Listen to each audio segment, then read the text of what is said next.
Bonjour et bienvenue dans cette deuxième vidéo. Je suis très content de vous retrouver pour qu'on essaye ensemble le blog Drawing Art de la gamme Xmart de chez Canson.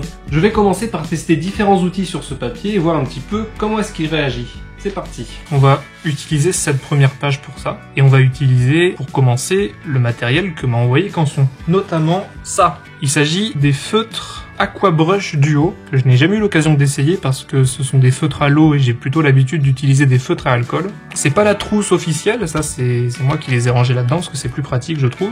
Et il y a une très jolie gamme de couleurs et je propose qu'on essaye tout de suite de voir ce que ça donne sur ce papier.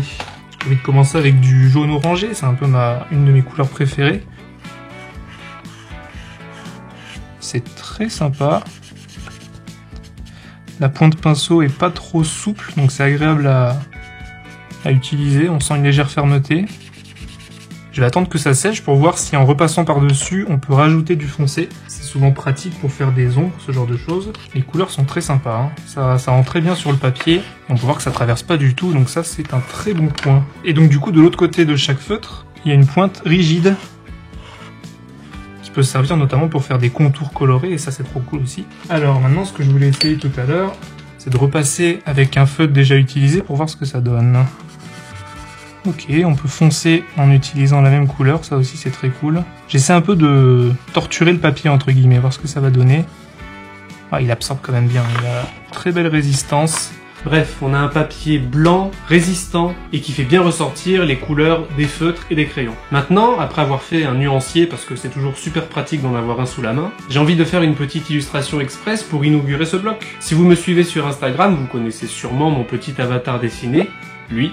D'habitude, je le dessine en numérique, dans des petits strips de bande dessinée, et donc là, ça me fait plaisir de le faire sur papier pour une fois.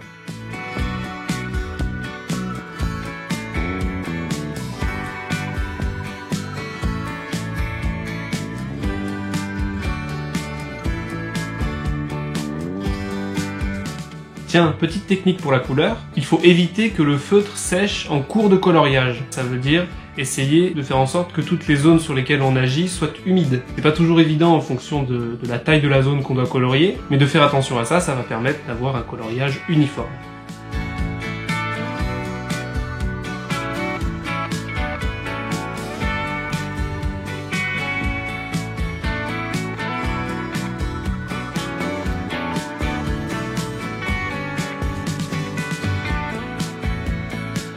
Et voilà, j'espère que ça vous a plu. À très bientôt pour une nouvelle vidéo et d'autres créations sur ce papier. Salut!